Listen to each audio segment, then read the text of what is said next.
दोस्तों, आपने दुखद खबर तो सुन ली होगी कि उत्तराखंड के चमोली जिले के माणा गांव में हिमस्खलन से 57 मजदूर दब गए हैं। हालांकि अभी तक 16 मजदूरों को बाहर निकालने में सफलता मिली है, लेकिन अभी भी कई मजदूर बर्फ के पहाड़ के नीचे फंसे हुए हैं। दोस्तों, द कर्मा उन सभी मजदूरों के सुरक्षित बाहर निकलने की प्रार्थना कर रहा है, लेकिन आखिर माणा गांव में ये हादसा क्यों हुआ और कैसे वहां के लोग खुद को बचा लेते हैं, और लेकिन मजदूर खुद को नहीं बचा पाए। तो दोस्तों, बद्रीनाथ धाम के पास चमोली जिले में स्थित माणा गांव भारत का पहला या यूं कहें आखिरी गांव माना जाता है। इसके बाद भारत की सीमाएं यहां से खत्म हो जाती है। माणा गांव का संबंध महाभारत काल से माना जाता है। इस गांव के लोग हजारों सालों से खुद को हिमस्खलन से बचाते आए हैं, क्योंकि ऐसा माना जाता है कि भगवान विष्णु के स्वरूप भगवान बद्रीनाथ ने ही यहाँ के लोगों को ये ज्ञान दिया है कि वो खुद को ऐसे हादसों से कैसे बचाएं। माणा गांव के लोग तो हमेशा ऐसे हादसों से बच जाते हैं, लेकिन बाहर के राज्यों से आए मजदूर भी अगर माणा गांव का सनातन धर्म से रिश्ता समझ लेते तो शायद उन्हें भी इस हादसे का शिकार नहीं होना पड़ता। तो चलिए हम आपको बताते हैं कि माणा गांव के लोगों का सनातन धर्म से क्या रिश्ता है, जिसकी वजह से वो ऐसे हादसों से खुद को बचा लेते हैं। दरअसल माणा गांव महाभारत, रामायण और पुराणों के समय से आज भी उसी रूप में मौजूद है। इस क्षेत्र को मूल रूप से धन के देवता कुबेर का इलाका माना जाता है। इस क्षेत्र में प्राचीन काल में यक्ष और देवता रहा करते थे। माणा गांव का नाम भी एक यक्ष मणिभद्र के नाम पर ही पड़ा है, जो इस क्षेत्र के कुबेर के इलाके की रखवाली करते थे। प्राचीन काल में माणा गांव से आगे हिमालय के क्षेत्र में किसी भी इंसान के जाने की मनाही थी। इस रोग का जिक्र महाभारत के वन पर्व में भी मिलता है, क्योंकि स्वयं महावीर हनुमान जी ने पांडव राजकुमार भीम को इस इलाके के बारे में बताया था। दोस्तों, महाभारत में हमें पवन पुत्र हनुमान जी और पांडव राजकुमार महाबलशाली भीम के मुलाकात की कथा मिलती है। कहा जाता है कि इस क्षेत्र में गुप्त रूप से चिरंजीवी हनुमान जी आज भी निवास करते हैं। इसी क्षेत्र के आसपास गंधमार्दन पर्वत भी है, जिसके पास एक केले के बगीचे में हनुमान जी आज भी भगवान राम की याद में उनका भजन करते हैं।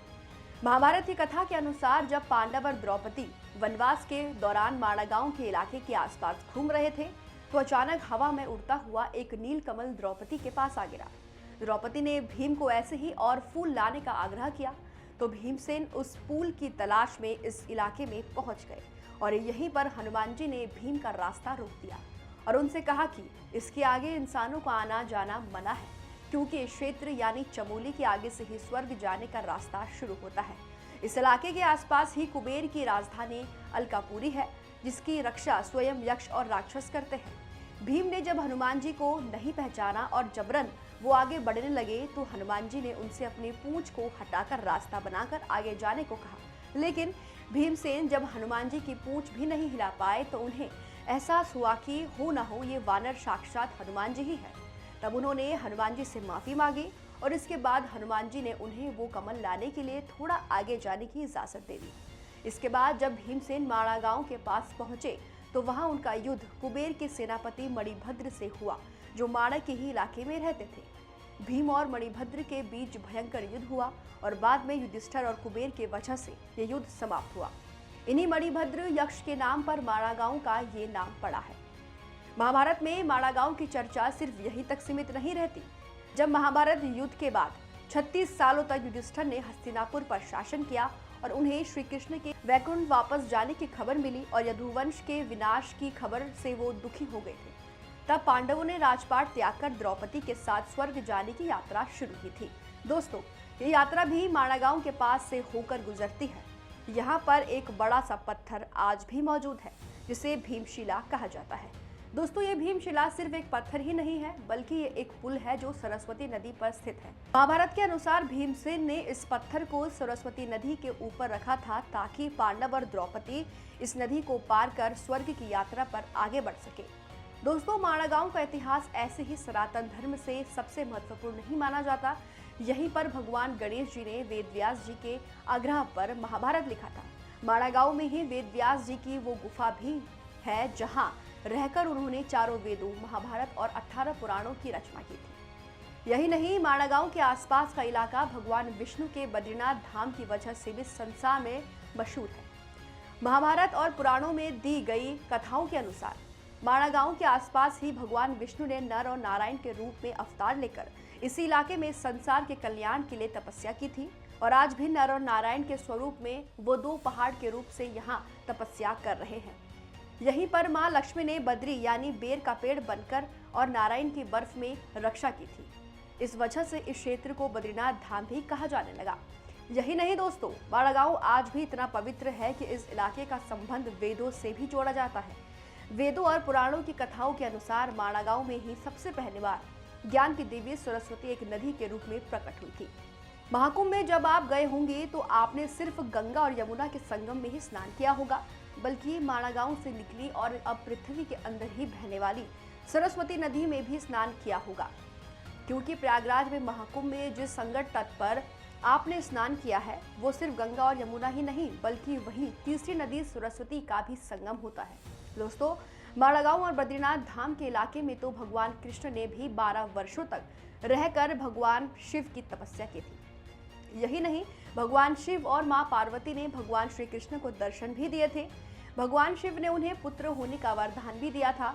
भगवान शिव और मां पार्वती की कृपा से ही भगवान कृष्ण को प्रद्युम्न जैसे महापराक्रमी पुत्र की प्राप्ति हुई थी। दोस्तों, उत्तराखंड के चमोली में स्थित माणा गांव अपनी अनोखी परंपरा और सुंदर नजारों के लिए पूरे दुनिया भर में मशहूर है।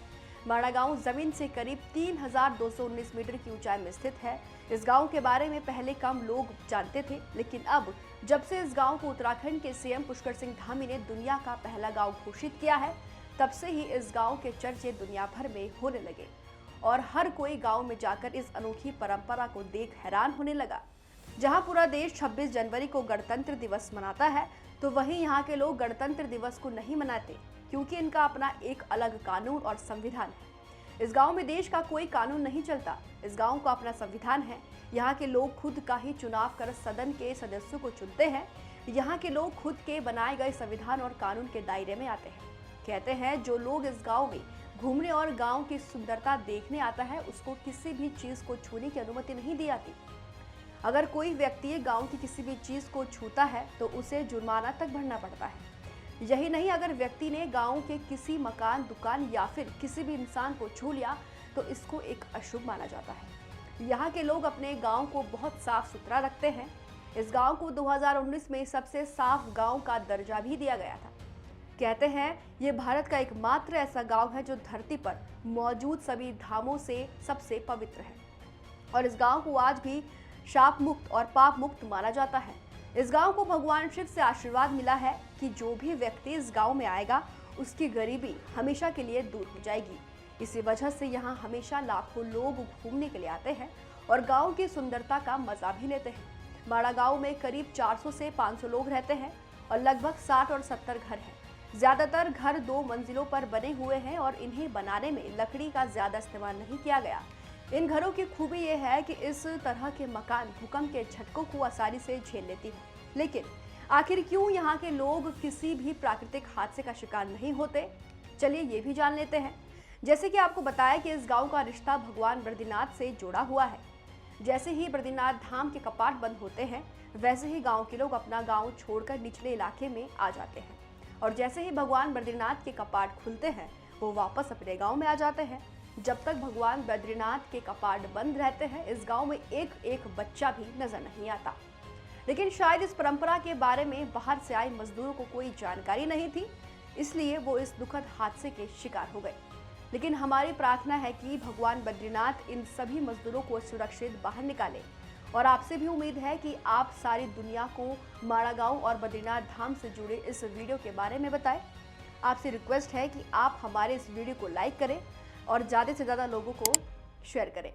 तो ऐसे ही वीडियोस को देखने के लिए हमारे चैनल द कर्मा को बिल्कुल भी सब्सक्राइब करना ना भूलें। धन्यवाद।